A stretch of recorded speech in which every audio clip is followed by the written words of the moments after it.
Okay, so for these next two videos, we're going to be really going back to 2.5, where we're trying to find here the greatest common combined area, the maximum of the area function. And remember that to find global maxima, you have to look at relative maxima and the endpoints over here, okay? And that's what's going to come into play for the rest of these problems. And there's a lot of problems like this on the homework, okay? So here we got a rancher, and probably not an American rancher because they're talking about 204 meters of fencing. And they're building one or maybe two corrals. So if they built one, it would be square. And if they built a second, that second one would be rectangular. And for some reason, they really want a length of that rectangular corral to be exactly twice the width. So find the dimensions that result in the greatest combined area. Well, let's visualize these corrals.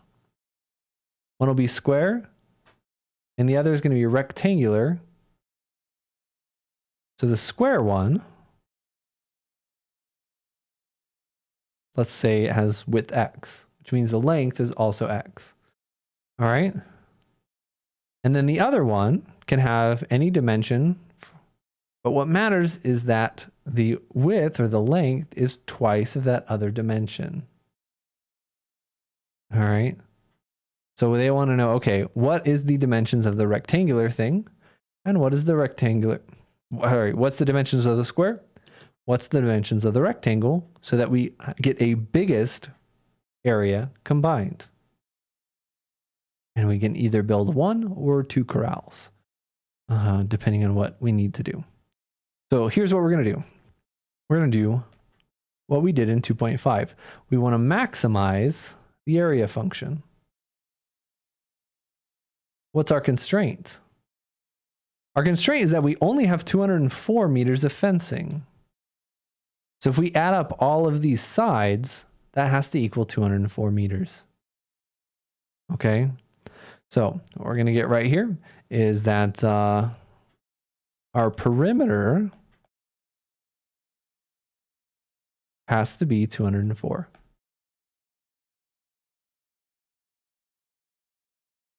All right. And again, this is a very silly problem. This is a very silly application, but it's useful. And the reason why I'm including it in this video is it's useful to see something that can happen with these problems.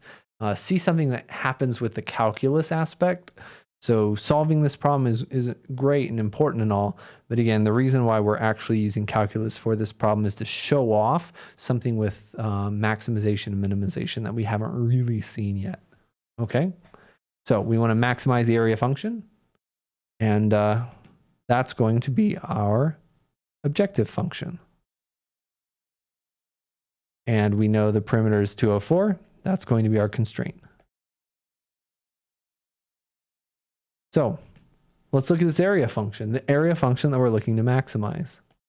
So the area is just going to be the area of the first thing, which is x squared, plus the area of the second thing, which is 2h squared. That's the thing we're trying to maximize. Can't take the derivative yet because, well, because there's two variables. Later on, we'll talk about how we can take the derivative when there's multiple variables, but not yet. And our perimeter has to be 204. So the perimeter here, well, there are four sides of length x. So that's the perimeter of the square. Plus over here, there's a 2h, another 2h, an h, and another h. That's a total of 6 h's. So now we have our objective function. We've got our constraint function, our constraint equation. And remember, we're going to solve for a variable here and replace it into the area function to get a function of a single variable. You can solve for h, you can solve for x, your choice.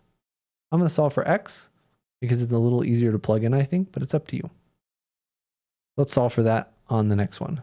204 equals x squared plus 2h squared. If I want to solve for x, we subtract 2h squared from both sides.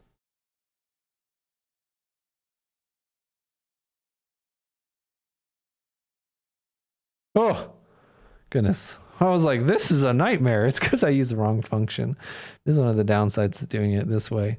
All right. It was, what's our perimeter? 4x plus 6h. Woo! That was almost a really nasty problem. All right. We're going to solve for x.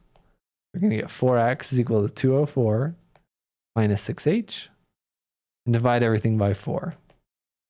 And that'll give you, let's see, 102.51 minus, this reduces to 3/2 h, I believe. We divide everything by 4.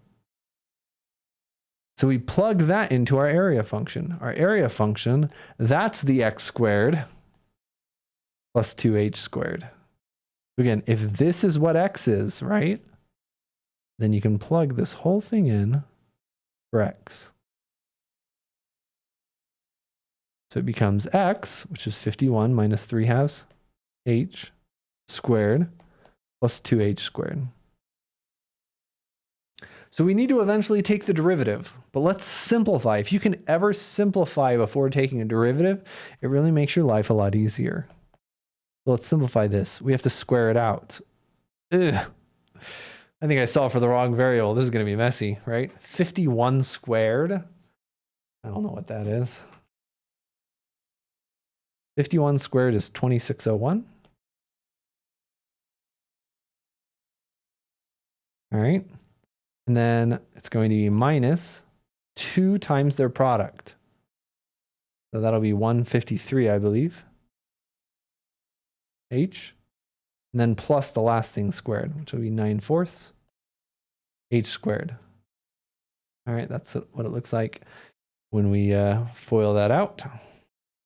And then we still have the 2h squared at the end. So we're almost done simplifying this area function. Area function will be 2601 minus 153h. And how do we combine these last two things? They're both h squareds. They're common like terms. This is like 8/4. That's a combination of 17/4h squared. Yeah, I think it would have been a little easier to solve for h, honestly. But it's okay. We're not too bad. We need to find the maximum of this function. So remember that max is at either critical points or boundary, edge cases, the ends. We're going to look at all of these things and just pick whichever maximum value is the biggest. So let's find those critical points. Look at the derivative, a prime. Derivative of the first thing's easy. It's just a constant, 0. Derivative of the second thing is going to be negative 153. And derivative of the last thing is 17/2 h. We need to find when this is equal to 0. That's not too bad. 0 equals negative 153h. Nope, no more h. Plus 17/2h. Add 153 to both sides. And multiply both sides by 2/17. I'm actually feeling like maybe I made another mistake again. Or maybe the problem is just a little ugly. And what we're going to get is that h is equal to whatever that multiplication is. Just 2/17 times 153. Ah, it's 18. What a pretty number. Woo. Wasn't even worried. So the critical point is when h is 18. So what's the area? Right? What is the area when h is 18? H is 18. The area is this. Nope, that's the derivative. The area is this. We'll have to plug in 18 and see what we get. So 2601 minus 153 times h, and then plus 17/4 times h squared. Use a calculator here. You plug that into a calculator, you're going to get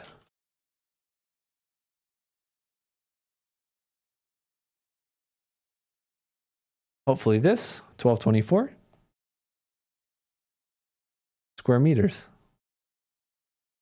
So this is one option, right? We check critical points and we check the boundary. So what's the boundary of our domain here for this area function? Well, h, the smallest h can be a 0. Right? H we know has to be bigger than or equal to 0. And a value, if h is 0, right? What does that mean? If h is 0, that means we don't even have a rectangular corral.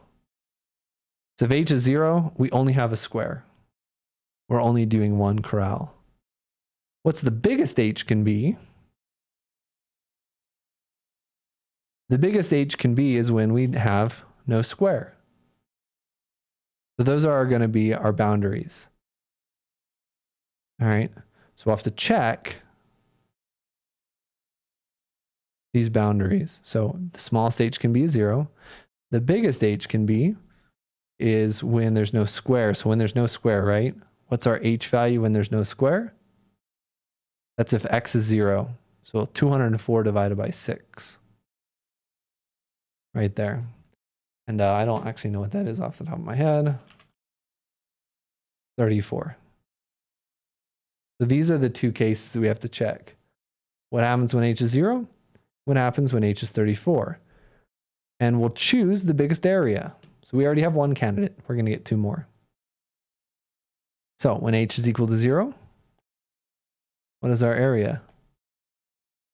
Going to be 2601 minus 0 plus 0. Oh. This option already looks way better than the first option, right? This is a lot more square footage. This is more than double the square meters. Option 1 sucks. All right. Now let's see the other option. And h is 34.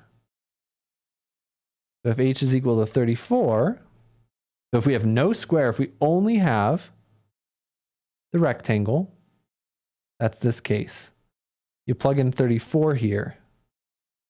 I'm going to save a little bit of room and go plug in 34 here and see what we get. 2312 square meters. That's our third option. So remember, whenever you're trying to find a max or a minimum, you look at the critical points and you look at the endpoints. What are the restrictions? What's the biggest your variable can get? What's the smallest your variable can get? So the biggest h can get, right? The biggest h can get is when there's no square. The smallest h can get is when there's no rectangle. So we have to check those cases as well. So let's look at this, right? So if we have a rectangle and a square, that's actually the lowest area because you're using a lot of fencing because you have 2 enclosures, right? So you have much more area when you only have 1 enclosure. This is only a rectangle and this is only a square. And if you know a lot about geometry, you know that you maximize your area whenever you have a square. Okay. Just like if you were maximizing the area of an oval, the max area of an oval would be a circle. Okay. It's when we have these regular shapes. So, yep, that's what we've got here. So this is our winner. This is when h is equal to 0. That's the maximum. All right. So maximum is when h is equal to 0.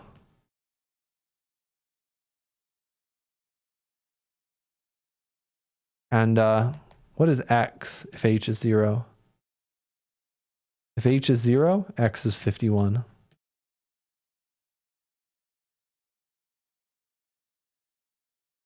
So the actual maximum dimensions are a 51 meter by 51 meter square enclosure and no rectangle.